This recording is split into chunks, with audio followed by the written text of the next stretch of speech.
Hello. So nowadays, most Christians out there can't necessarily tell you why they believe what they believe. Um, they grew up Christian, they grew up Muslim, Hindu, or whatever, and they said, this is what my family believes, and this is what I believe. And they can't necessarily give you a logical argument for it. And that's a little disturbing to me. So I'm going to make a series of videos on why I believe what I believe, because there's a lot of reasons to believe what I believe out there. And I want to share them to you, and hopefully if you believe the same things as I do, that'll reinforce your beliefs and give you reasons for them. And if you're on the fence, maybe it'll help convince you. And if you don't believe in religion or God, then maybe it'll convince you. We'll see. I pray that it will. But nonetheless, here it is. The first thing I'm going to talk about is why should you even attempt to be religious, or believe in God? Why is the question about whether or not God exists even relevant or important? Why should you even pursue whether or not a religion is true? And I'm going to be talking about what's called Pascal's wager. I'm going to give you a link to information about it in the side. And basically what it's talking about, Pascal, who is the same scientist that you studied in chemistry, who was honored the unit Pascal for, he was a really smart man, and he was also a Christian. And he wanted to give you reasons for choosing to believe in Christianity, or I'm just going to say the word religion at this time. And basically he appeals to two things. One, to probability, because he was a mathematician, he loved math, and he wanted to appeal to mathematics. And two, to selfishness. So basically, if you think mathematically and selfish, then more or less you should choose at least some religion to believe in. And what he was talking about is there's four situations in life. There's either religion is true or religion is not true. And within these two situations or scenarios, there's either you believe in them or you don't, which counts to four different scenarios. Either you believe in religion and it's true, you believe in religion and it's not true, you don't believe in religion and it's true, or you don't believe in religion and it's not true.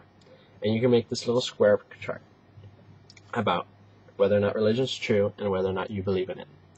And based on what you have to sacrifice and what are the options about what do you have to sacrifice in making a choice, and what do you get from making a choice, probability speaking and mathematically speaking, you should choose to believe in religion. Now, how does that really work? Well, what's funny about religion is it promises an eternal reward. What's funny about not believing in religion is that religion says you get an eternal, unreward or punishment. So, let's talk about the first scenario. You believe in religion and it's true. So it's on a scale of 1 to 100 points of sacrifice. Say you're sacrificing 100 points. Say you're sacrificing 100 points, okay. On a scale of 1 to 1,000 or whatever, that doesn't matter. But say you're sacrificing 100 units of points by choosing to believe in religion. And you're right. Then your sacrifices are worth it because you get an eternal reward.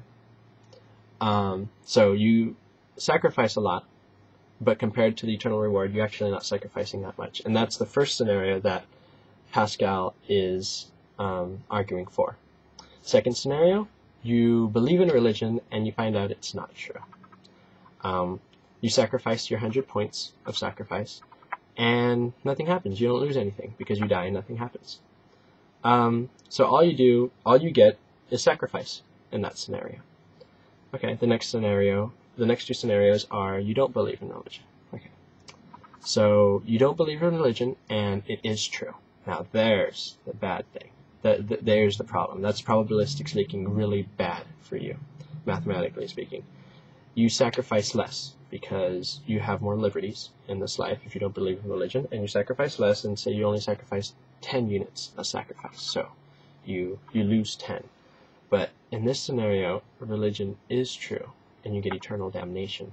So that those 10 points of sacrifice get blown up to infinity. So you don't really want to be in that scenario. And the last scenario, I guess best for the atheist, is you don't believe in religion and it's not true. So you sacrifice 10 and nothing happens. So you have these different scenarios of what you have to sacrifice and what you can get. And actually, logically speaking, from a mathematical point of view, each scenario is equally possible. 25% chance. Bam, bam, bam, bam. Which one would you choose? Thinking mathematically, thinking selfishly, which one would you choose? Something where you risk a lot, but you have eternal reward. Risk a lot, but don't lose anything. Risk a little bit, but eternal damnation. Risk a little bit, but not get anything at all.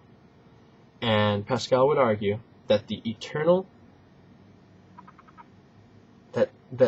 punishment of religion being true, and the eternal reward of it being true, should be enough in and of itself, mathematically speaking, that you should believe in religion, and at least try to believe in religion, because thinking selfishly, it's a rational, logical choice, and you should look into them, because not doing so can cost you eternity. This isn't necessarily a good thing to base your faith on, but at least it's something to get you thinking about whether or not you should consider, I guess, watching these videos, that, hey, believing in religion or not is actually really important, because eternity is at stake. And yeah, I'll give you a little bit more reasons on why to believe in God first and go on from there. And I hope this was a little helpful to getting to you to believe that you should think about this situation, because it is really important. Eternity is at stake.